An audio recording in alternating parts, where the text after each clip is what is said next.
Hello friends, मेरा नाम है श्रेया और मैं आप सभी का स्वागत करती हूँ आपके अपने यूट्यूब चैनल पर।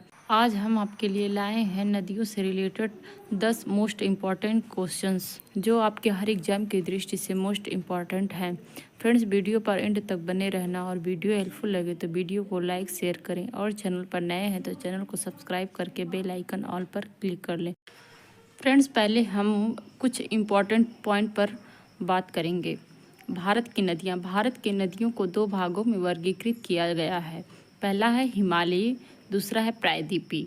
हिमालय की प्रमुख नदियां हैं सिंधु, गंगा और ब्रह्मपुत्र हैं। ये नदियां लंबी हैं और कई बड़ी और महत्वपूर्ण सहायक नदियों से जुड़ती हैं।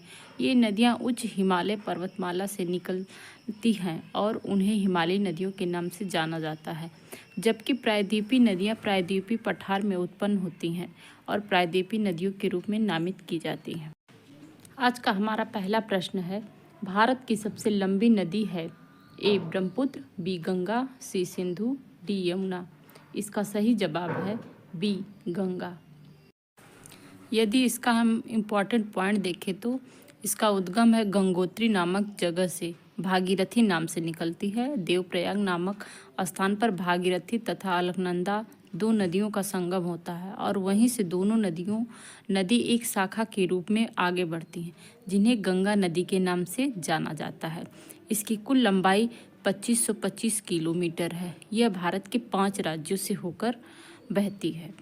हमारा अगला प्रश्न है, निम्नलिखित में से कौन सी नदी गंगा की सबसे लंबी सहायक नदी है?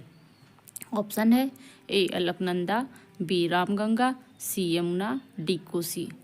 हमारा सही जवाब हो जाएगा सी यमुना।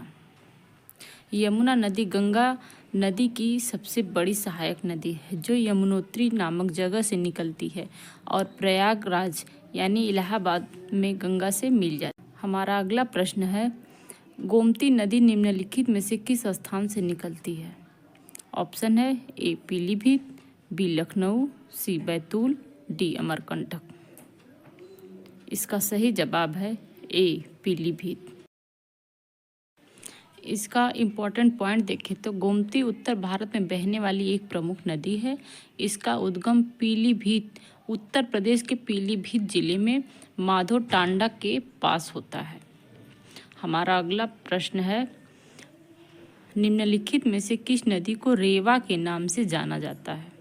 ऑप्शन है ए गंगा, बी सिंधु, सी ब्रह्मपुत्र, डी नर्मदा।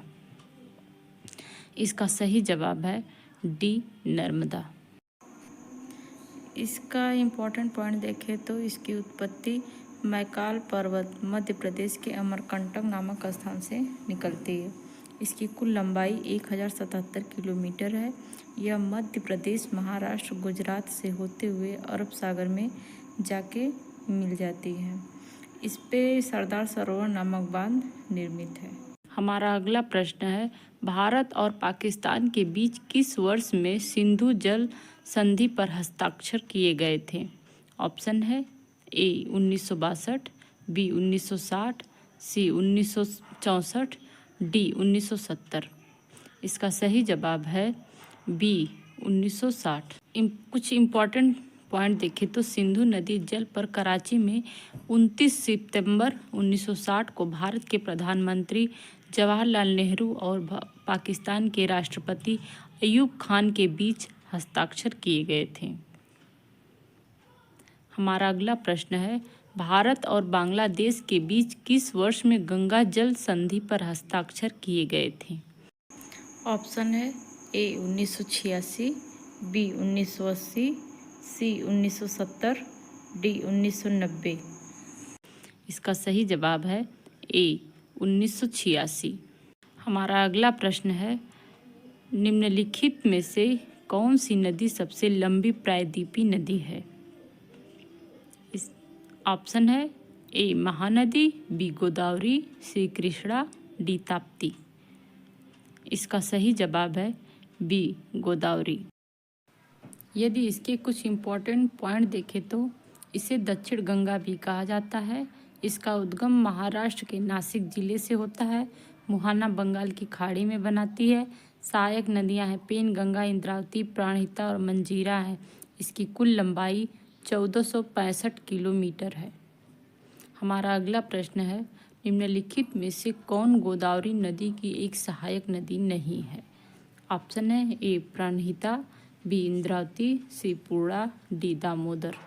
इसका सही जवाब है डी दामोदर। हमारा अगला प्रश्न है, कृष्णा नदी की उत्पत्ति किस स्थान से हुई है?